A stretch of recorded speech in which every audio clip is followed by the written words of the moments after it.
Welcome to mega TV off the record. ఒక పక్క రాజకీయ పలుకుబడి, మరో పక్క తిరుగులేని కుటుంబ నేపథ్యం. రాష్ట్ర రాజకీయాల్లో దశాబ్దాల పాటు చక్రం తిప్పిన నేత, మాజీ ముఖ్యమంత్రి తమ్ముడు, మాజీ ముఖ్యమంత్రికి చిన్నాన్న. అటువంటి వ్యక్తి తన సొంత ఇంట్లోనే అత్యంత భద్రత ఉంటుందని భావించే పులివెందుల గడ్డపైనే గొడ్డలి వేటుకు బలైపోయారు. అది జరిగి సరిగ్గా 5 ఏళ్లు దాటిపోయింది. తండ్రిని చంపిన హంతకులెవరో తేల్చాలంటూ ఒక కుమార్తె చేసిన సుదీర్ఘ న్యాయ పోరాటం, దేశంలోనే అత్యున్నత దర్యాప్తు సంస్థ సిబిఐ రంగంలోకి దిగడం, 1000 రోజులకు పైగా విచారణ. కానీ నేటికి ఆ అదృశ్య హంతకులు ఎవరు, ఆ సూత్రధారులు ఎవరు అన్నది కేవలం ఒక ప్రశ్నగానే మిగిలిపోయింది.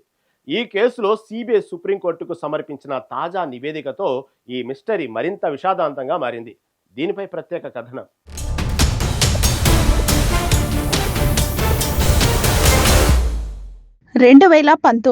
మార్చి 14 అర్ధరాత్రి ఏపీలో ఎన్నికల నగారా మోగిన తరుణం. పులివెందులలోని తన నివాసంలో ఒంటరిగా ఉన్న వైఎస్ వివేకానందరెడ్డిపై హంతకులు విరుచుకుపడ్డారు.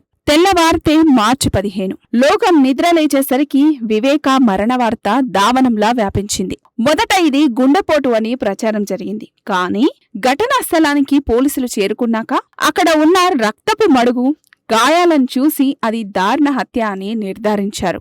గొడ్డలితో తలపైన, శరీరంపైన వేటు వేసి అత్యంత క్రూరంగా ఆయన ప్రాణాలు తీశారు. ఒక ప్రముఖ రాజకీయ కుటుంబంలో జరిగిన ఈ హత్య అప్పట్లో దేశవ్యాప్తంగా సంచలనం సృష్టించింది.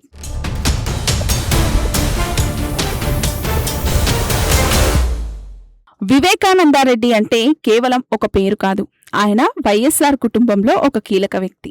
ఎంపీగా, ఎమ్మెల్యేగా, ఎమ్మెల్సీగా, రాష్ట్ర మంత్రిగా పనిచేసిన అనుభవం ఆయనది. వైఎస్ఆర్ కు అత్యంత నమ్మకస్తుడైన తమ్ముడిగా పులివెందుల రాజకీయాలను శాసించిన వ్యక్తి. అటువంటి నేత తన ఇంట్లోనే రక్షణ లేక ప్రాణాలు కోల్పోవడం వెనుక ఉన్న శక్తులెవరు అన్నది మొదటి నుంచి చర్చనీయాంశమే. తండ్రి మరణం వెనుక ఉన్న నిజాలను వెలికితీయాలని వివేక ఏకైక కుమార్తె డాక్టర్ సునీత నడుం బిగించారు. అటు రాజకీయం, ఇటు వ్యవస్థలతో తలపడాల్సి వచ్చినా ఆమె వెనకడుగు వేయలేదు. తన తండ్రిని ఎవరు చంపారు, ఎందుకు చంపారు, ఆ రాత్రి అసలేం జరిగింది అన్న ప్రశ్నలకు సమాధానం కోసం ఆమె ఢిల్లీ నుంచి గల్లీ దాకా తిరిగారు. హైకోర్టు నుంచి సుప్రీంకోర్టు దాకా న్యాయ పోరాటం చేశారు. సాక్ష్యాలను తారుమారు చేశారని, కేసును పక్కదారి పట్టిస్తున్నారని ఆమె చేసిన ఆరోపణలు సంచలనం రేపాయి.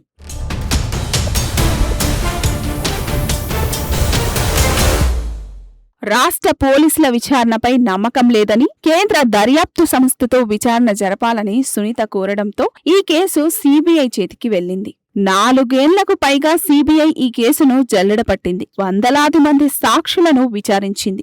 కడప సెంట్రల్ జైలు వేదికగా దర్యాప్తు సాగింది. పాత్రదారులుగా కొందరిని అరెస్టు చేసినా అసలైన సూత్రధారులు ఎవరన్నది మాత్రం తేల్చలేకపోయింది.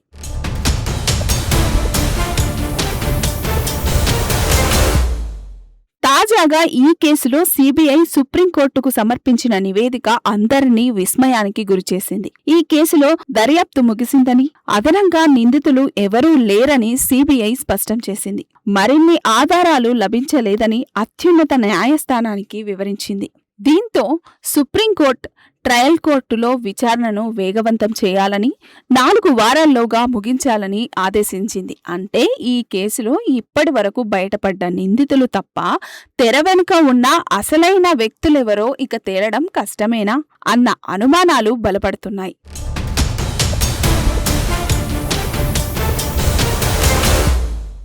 వివేక హత్య జరిగినప్పుడు రాష్ట్రంలో టీడీపీ ప్రభుత్వం ఉంది. ఆ తరువాత 5 ఏళ్ల పాటు వైసీపీ అధికారంలో ఉంది. ఇప్పుడు కూటమి ప్రభుత్వం అధికారంలోకి వచ్చి 2 ఏళ్లు గడుస్తుంది. కానీ ఏ ప్రభుత్వం ఉన్నా ఈ కేసులో అసలు నిజం మాత్రం బయటపడడం లేదు.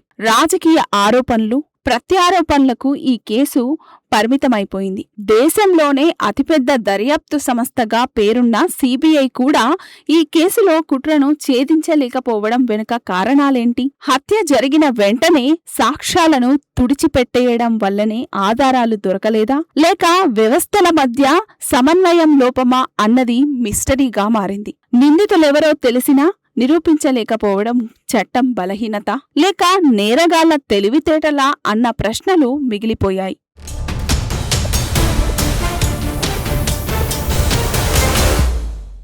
ఎన్ని పోరాటాలు చేసినా, ఎన్ని కోర్టులు తిరిగినా చివరకు వివేక కుటుంబానికి, ముఖ్యంగా సునీతకు మిగిలింది కన్నీళ్లే. ఒక ప్రముఖుడి హత్యకే న్యాయం జరగకపోతే సామాన్యుల పరిస్థితి ఏంటన్న చర్చ సామాన్య ప్రజల్లో మొదలైంది. న్యాయం కోసం చేసిన పోరాటం అర్ధాంతరంగా ముగిసిపోతుందా అన్న భయం ఆ కుటుంబంలో కనిపిస్తుంది. వైఎస్ వివేకానందరెడ్డి హత్య కేసు ఆంధ్రప్రదేశ్ రాజకీయ చరిత్రలో ఒక చీకటి అధ్యాయంగా మిగిలిపోనుంది. కాలం గడిచే కొద్దీ సాక్ష్యాలు కనుమరుగవుతాయి. కానీ ఆ కుమార్తె అడిగే ప్రశ్నలకు సమాధానాలు ఎక్కడ దొరుకుతుంది? ఈ కేసులో అసలు నిజాలు ఎప్పటికైనా బయటపడేనా, లేక ఎవరి ఊహలకు వారు వదిలేయాల్సిందేనా?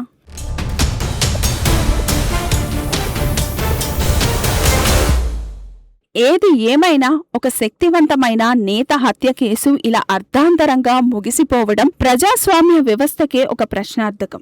అధికార బలం, అంగబలం ఉన్న కుటుంబంలోనే ఒక హత్య కేసు తేలడానికి 5 ఏళ్లు పట్టినా ఫలితం శూన్యంగా కనిపిస్తుంది. కోర్టు ట్రయల్ ముగిశాక వచ్చే తీర్పుతోనైనా బాధితులకు ఊరట లభిస్తుందా, లేక ఈ కేసు మరో మిస్టరీగా రికార్డుల్లోకెక్కుతుందా అన్నది వేచి చూడాలి.